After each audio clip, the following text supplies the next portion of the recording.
Tere päevast! Postimehe sõjastuudio alustab. Nädalavahetusel teatas USA president, et ta ei kavatse planeerida enam mitte ühtegi kohtumist Putiniga, kui ei ole ette teada, et seal astutakse konkreetseid samme saavutamaks rahu Ukrainas.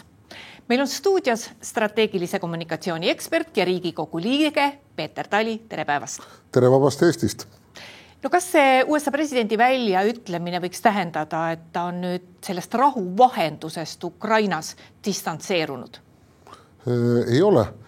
Vastupidi, ta tahab ikkagi saada Putini laua taha ja teha mingisugune diil, aga lõppude lõpuks presidendi administratsioon on saanud aru, et Putin hanitab ja tembutab teda.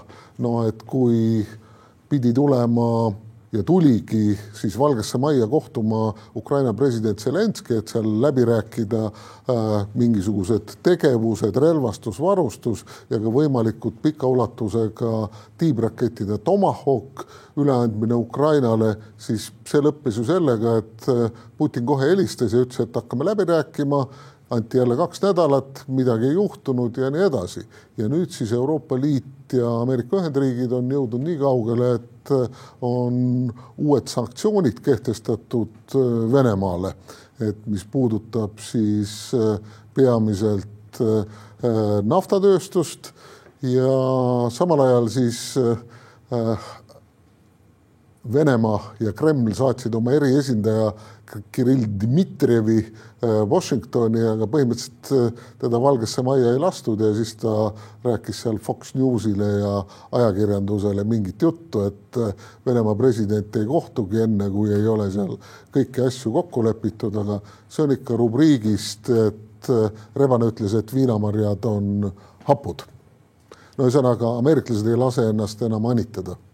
No me peaksime rääkima natuke nüüd nendest uutest sanktsioonidest, mille puhul võiks tekkida lootus, et kuigi Venemaa seda ei tunnista, aga need teevad ikkagi venelaste elu kibedaks. No muidugi teevad, et seal on paar asja, et Vene sõjamasin seisab ju suures osas ikkagi fossiilsete kütuste ekspordil, miks on siis peamiselt nafta ja gaas. Ja nüüd, mida ameeriklased tegid, et sanktsioneerisid ära Rosnefti ja Lukoili, mis siis, et Brüsselis on suured Lukoili bensiinijaamad ja töötavad, aga kuidas nendega seal läheb, et eurooplased peavad ju ka järgi tulema ja kehtestasid nii-öelda teisesed sanktsioonid, ehk siis sanktsioonide alla võivad sattuda ka riigid, kes siis töötavad ümber ja kasutavad seda, ehk siis peaasjalikult India ja Hiina. Ja see on juba suur löök Venemaale ja Vene majandusele. Et rahalistest asjadest nad väga palju ei hooli, saavad raha juurde trükkida ja nii edasi, ja ütlevad, et see meid üldse ei mõjuta. Tegelikult mõjutab. Ja mida nüüd Putin on proovinud, et on proovinud kogu aeg sanktsioonidest lahti saada ja ka mööda hiilida. Ja nüüd Euroopa Ülemkogu leppis kokku siis riigijuhtide tasemel eelmisel nädalal ja siis kehtestas 19. sanktsioonide paketi, kus sees on ka see, et Euroopa peab loobuma Vene naftast ja gaasist reservatsioonidega, aga ikkagi loobuma 27. aastast. Meie oleme juba loobunud ja me koos Põhjamaadega tahaks, et see juhtuks varem, aga 27. aastast asi seegi. Ja pluss see veel, et ka siis hakata piirama veel jõulisemalt Venemaa varilaevastiku operatsioone. Putin teatas nädalavahetusel, et venelased on edukalt katsetanud Venemaa uut tuumajõul töötavat tiibraketti. Kas see on ka päriselt olemas? Seda mina ei tea. Mina olen näinud erinevaid, nagu venelased ütlevad, roolikuid selles YouTube'i kanalites, et selle nimi on, ma ei tea, Lermontovi järgi Purevestnik või Tormilind või on see lihtsalt selline suursugune. aga kui Putin ütles, et sellele raketile analoogov miire net, ehk siis analoogi ei ole, siis tundub, et see on ikkagi nagu psühholoogilise sõja vahend. Ja kui me keerame siis Burevestnikust tagasi Orešnikusse, mis pidi olema ka selline Vene imerelv ja tooma siis ka mingisuguse muutuse ja nii edasi, ballistiline rakett kesktegevusraadiusega, siis tundub, et ka seda ei ole seeria tootmises. Ja mis siis Orešnik on? Siis Orešnik on Vene strateegiliste mantrite vahelise ballistilise raketi jars, sisuliselt 2 astet võetud, sellest üritati teha rubeeži ja nüüd on siis seda rubeeži, mis ei läinud ka seeria tootmisse, ja seda rubeeži on nüüd aretatud Orešnikuks ja tõesti seda kasutati, aga mingisugused siis sellised tootmistõrked on, et näib, et seda ikkagi ei ole relvastuses. Ja selle Burevestniku suhtes, kuidas nüüd öelda, et Eesti vaatest ma olen pigem optimistlik, ehk siis Vene vaatest pessimistlik, et see pigem on ikka niisugune infosõjarelv. Ja samal ajal jõudis ka ju president Zelenski öelda, et nende Flamingo saab küll töökorda ja see on siis pika tegevusraadiusega tiibrakett, ja suudab kiusata siis venelasi tervel Venemaa territooriumil. No mitte terve, Siberis muidugi mitte, aga lüüa strateegilisi objekte. No Venemaa president käis ka Vene vägede juhtimiskeskuses. Huvitav, millest talle võidi seal raporteerida, sest me ju kõik teame, et venelaste edasiliikumised rindel viimastel nädalatel on pigem väga-väga tagasihoidlikud. No talle raporteeritigi seal Burevestniku enneolematust edust, et kõik töötab ja Putin oli selga pannud ka sõjaväevormi ja eks ta peaks siis nagu tasakaalustama kogu seda juttu, mida ta on kogu aeg ameeriklastele ja Trumpile eriti rääkinud, et tal on kõik hästi ja venelased edenevad ja purustavad ukrainlased.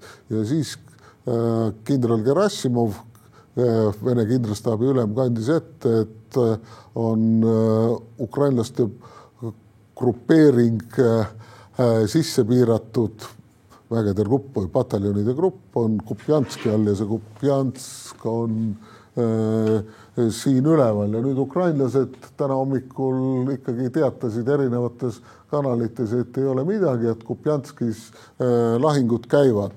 Ja kui siin kaarti vaadata, siis Pokrovskis käivad tõsised lahingud ja siis ka siin Konstantinovka all. Aga viimasel ööpäeval oli lahingkontakte vähem, aga ikkagi see Pokrovsk, Mironograd on see koht, mida venelased üritavad rünnata, aga kasutada soomusmanöövrit, aga ei lähe neil hästi, et kõik purustatakse ja juba on ka teated sellest Rasputitsast või siis sellisest sulaajast, et venelaste soomukid jäävad juba mutta kinni ja siis nad on droonidele kerge saak. No tahtsingi küsida, et kas see kriitiline piir, kus raske tehnikaga veel nagu edukalt saab tegutseda, et see on nüüd kätte jõudnud? Jah, see on nüüd kätte jõudnud, jah, et need esimesed teated juba on. Ja kui sellest rindest üleüldse rääkida, et mida venelased teevad, et nad üritavad sisse imbuda väikeste gruppidega ja siis kinnitada seal kaitsepositsioonid ja neid võib nimetada põhimõtteliselt luure- ja diversiooni gruppideks, kes imbuvad siis asustatud punktidesse. See on see, mis Pokrovskis nüüd on toimunud, mille puhul ukrainlased on teatanud, et sinna on mitmed venelaste diversioonigrupid imbunud. Ja vastab tõele ja mujal ka, kus on asustatud punktid ka siis Kupjanskis ikkagi linnas sõda käib ja see käib nii, et venelased imbuvad sinna sisse ja siis panevad oma lipu püsti ja teevad pildi, et geolokatsiooni mõttes näidata, kus nad on. Aga kui kõik nüüd sõjajälgijad vaatavad ka siis seda Deep State'i kaarti, mida ukrainlased avalikele allikale viidates siis jagavad,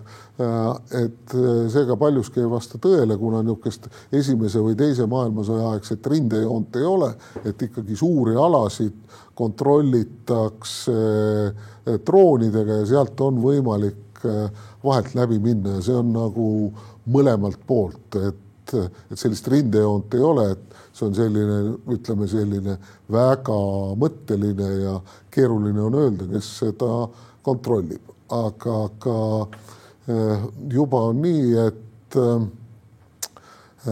venelased on vangi andnud ennast lihtsalt Ukraina droonidele, kuna nad saavad aru, et kui neil varustust ei ole, et siis midagi ei ole teha ja droonide vastu nad ei suuda neid maha võtta.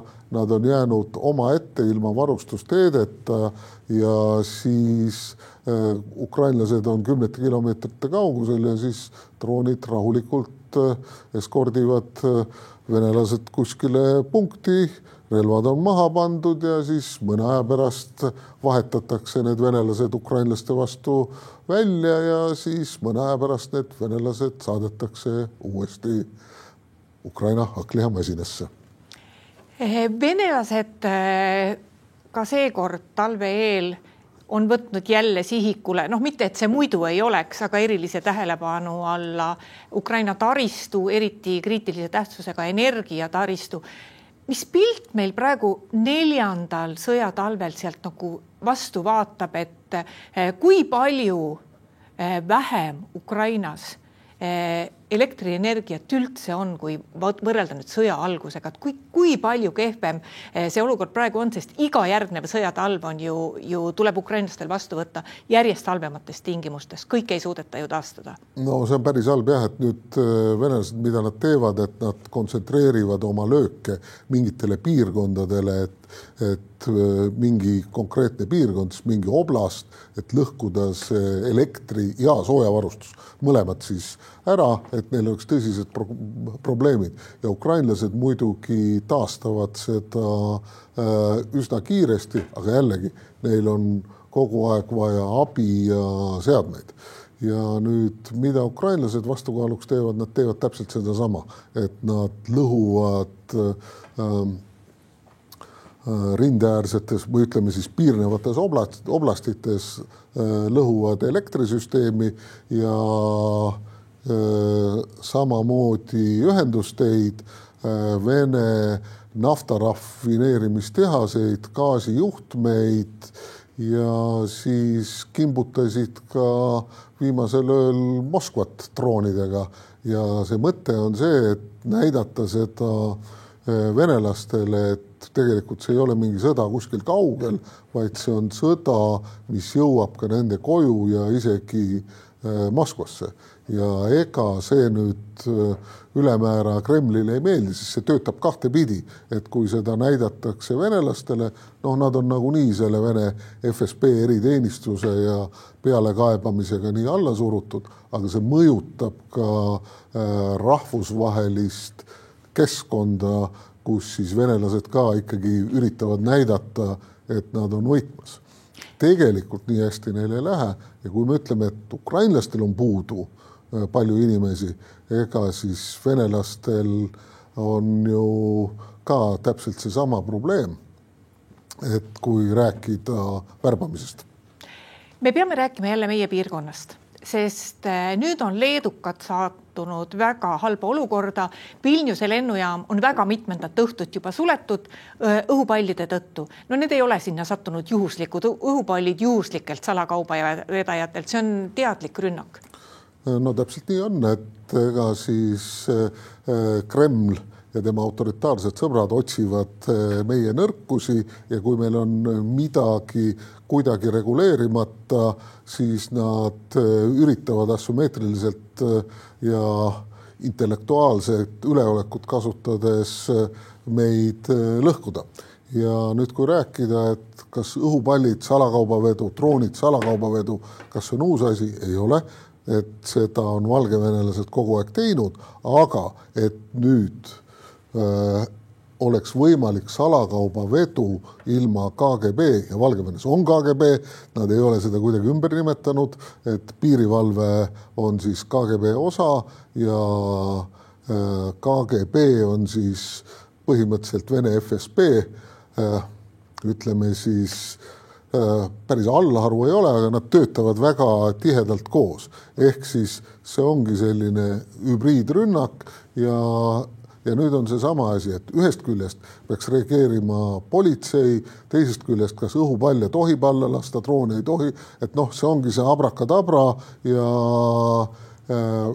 Leedu siis riik saab kahju A, et lennuühendused, B, ebakindlus, C, oma need samusedki juhtimisstruktuurid, ehk siis valitsussektor on seotud selle kriisihaldusega ja siis Venemaa liitlased näevad, et on kergesti haavatav, et kui Venemaa tegutseb, see on alati mitu eesmärki ja nüüd Leedu siis peab kiiresti reageerima ja tegelikult ega seal mingit paremat lahendust ei ole, kui sa pead need õhupallid võimalikult mitte seal, kus elanikke ei ole, ikkagi pead kuskil elanikkonnast eemal maha võtma. No Leedu on ka ähvardanud Valgevenet sellega, et nad sulgevad piiri. Mida see tähendab? Kas selline ähvardus võiks mõjuda? Võib küll, sellepärast, et läbi selle piiri käib ka ühendus Kaliningradiga?